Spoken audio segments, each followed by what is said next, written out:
Welcome to the next live session of Seibert Media. Today we're going to talk about loving help desk software. I have a guest today. It's Nick Franklin. Hi, Nick. Hi, Martin. How are you? Nick, where are you? I am in the UK. Cool. And you're from Zendesk? That's correct, yeah. I've been working with Zendesk for 2 years, over 2 years now. And today you're going to show us a bit about Zendesk, right? Yeah. Let me try to introduce this topic a bit, and then you can correct all the mistakes that I'm making in introducing it. Zendesk is, as far as I know, a help desk support software that is working on demand from within your browser and all the other cool mobile devices that we have out there. And it helps you to answer questions that customers or internal customers have about common things in your company or your brand, right? Yeah, more or less, yeah. Okay, so why not just give you the presentation, right, and have me listen and ask a bit. But maybe before that, we can talk about a bit about Zendesk in Germany. Actually, we as Seibert Media do this live session as we hope to become a partner of Zendesk in Germany. That is referred to if people want to have professional help. Why is that needed, and what does the software do? What makes it so complex? Just from a theoretical, or what do you think? I mean, Zendesk, it's we kind of call it a customer service platform. It's SaaS, software as a service, and it's used by customers for lots of different things. So it could be B2C customers, outside customer service. Say you're an airline and you just want to field questions from your customers. How can I change my flight? How much baggage allowance do I have? That kind of thing. Or B2B businesses use it for the same reason, external customer service. And then there's kind of internal IT department needing, providing support to the, say you're a university, the IT department might, provide support to all the teachers and staff, etc.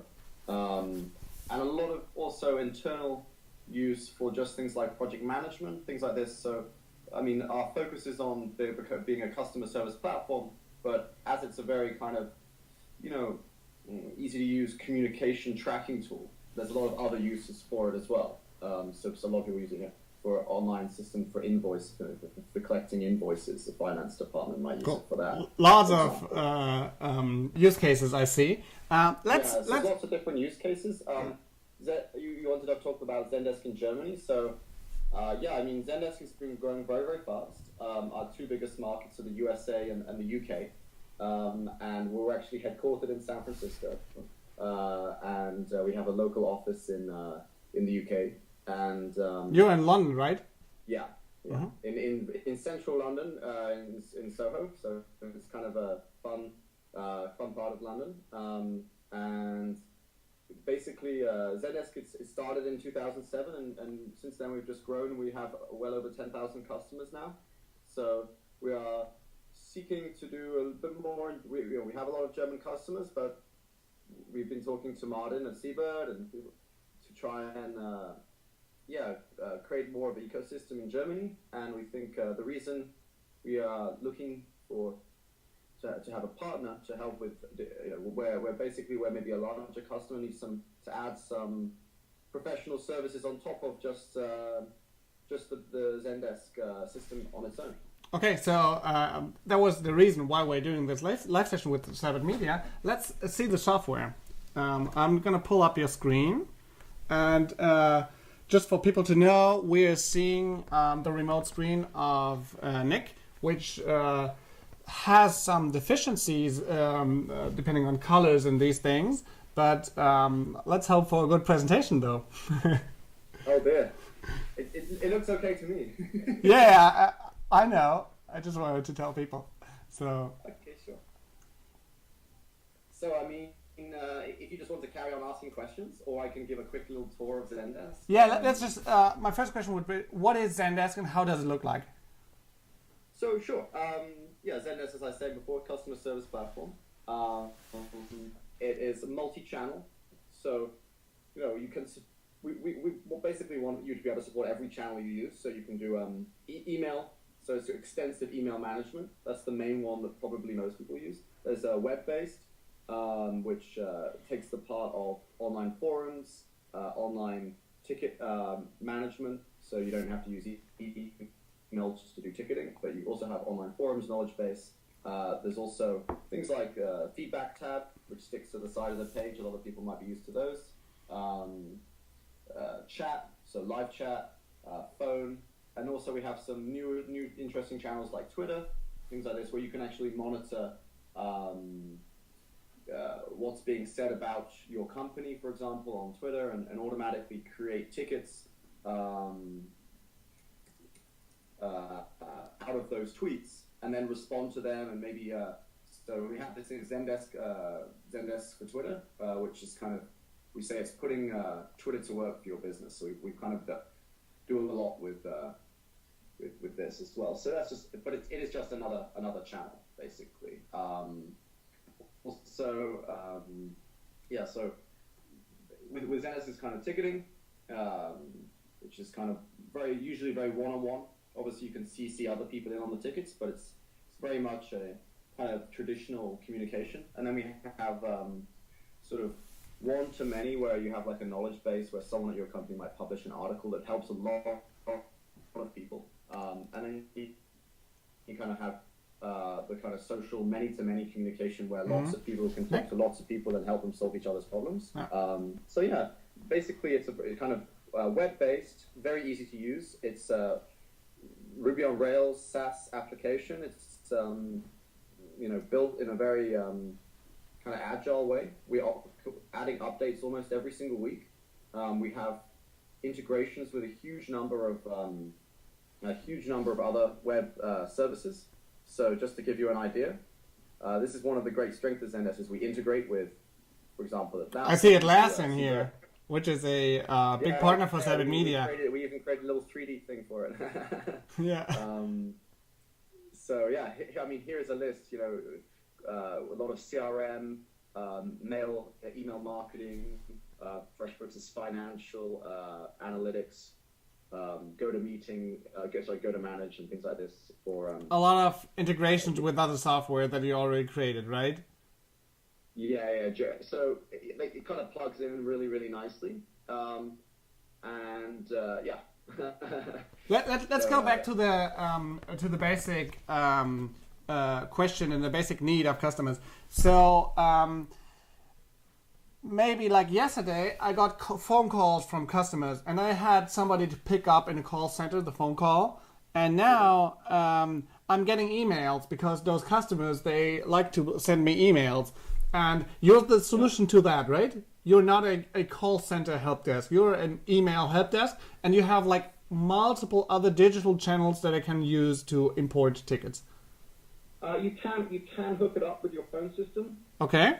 So that when people phone in, Zendesk doesn't have a inbuilt phone call center management system, but we do integrate with. You can integrate Zendesk with other software for handling calls. So you get a call ticket is either manually created or automatically created in Zendesk, and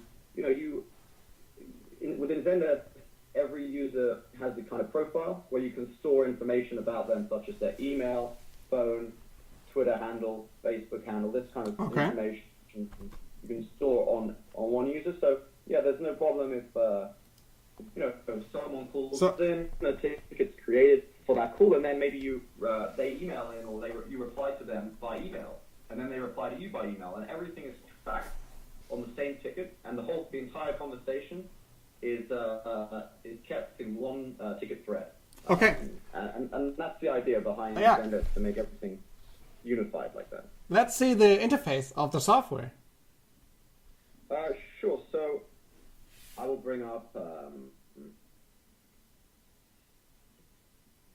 bring up Nick's test here. This is a test Zendesk. This one is a little bit of a mess. I've been using it for for a long time just to kind of to try things out. So this is not a Zendesk with a lot of data in it, but you can see this is the kind of agent interface. You can see the different parts, views, tickets. So here are some unassigned tickets. As you can see, they're kind of some questions I've been using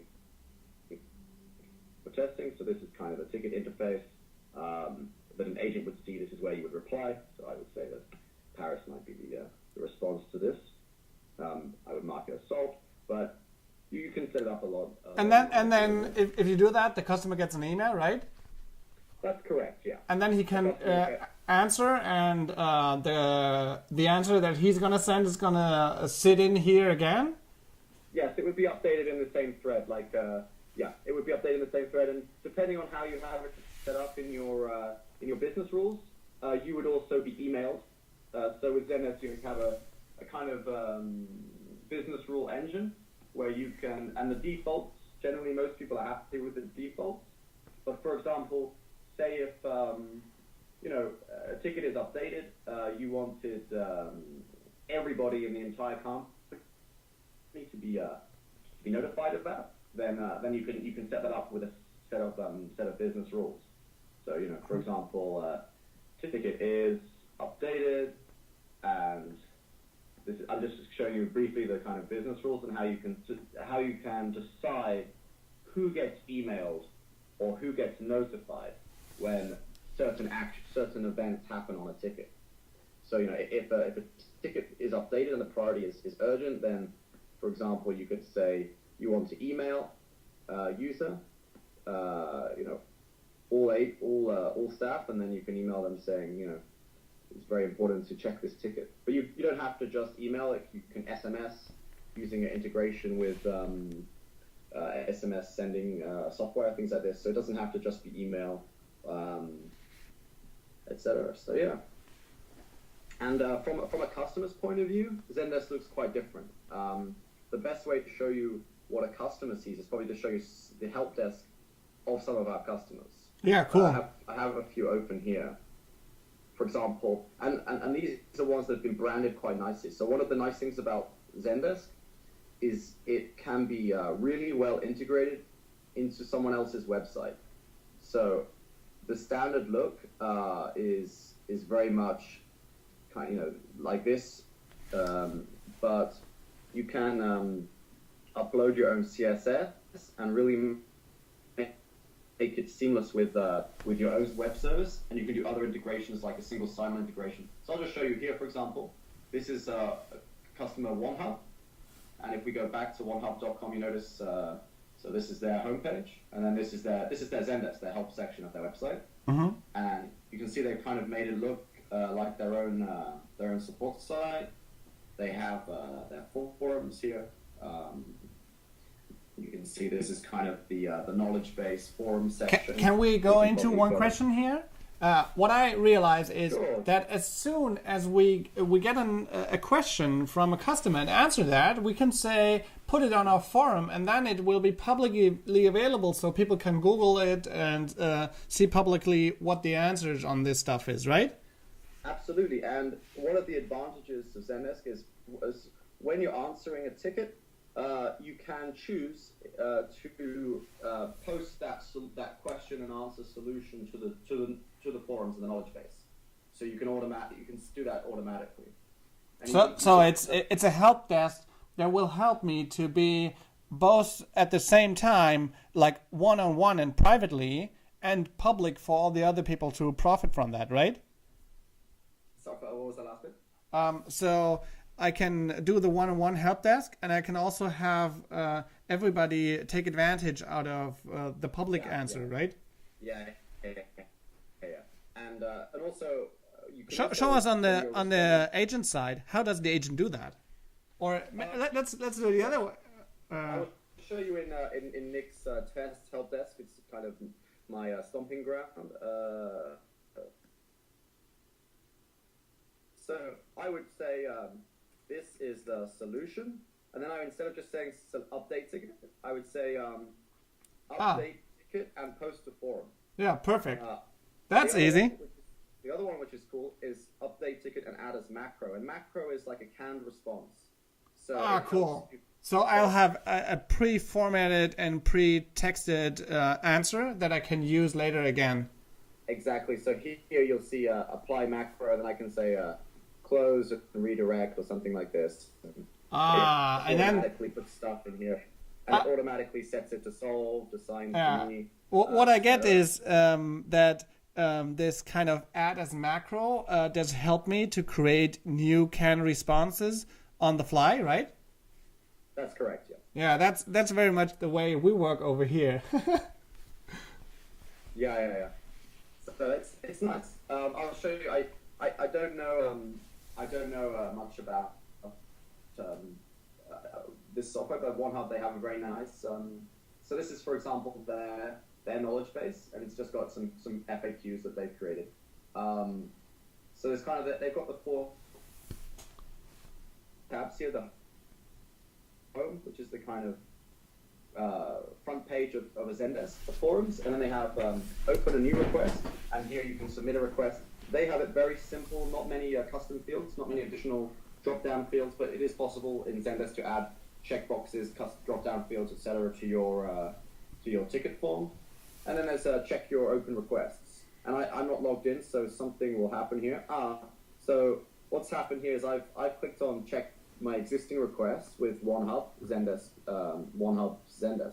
and what has happened is, because I'm not logged in, they've asked me to log in, and also they have a single sign-on set up, which means they don't use people don't log in separately to Zendesk.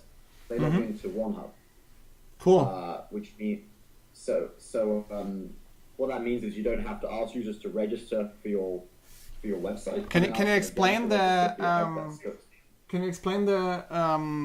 technology behind the single sign-on? What do I have to do to get that? Oh, sure. So it's just it's very simple. You go to zendesk.com/API, and then you click on remote authentication. I can show you actually the place on the website to go if you're interested in learning more. I think that's already the answer. So I'm gonna get an answer. It's an API connection that we already pre-built, and I only have to connect it to my website or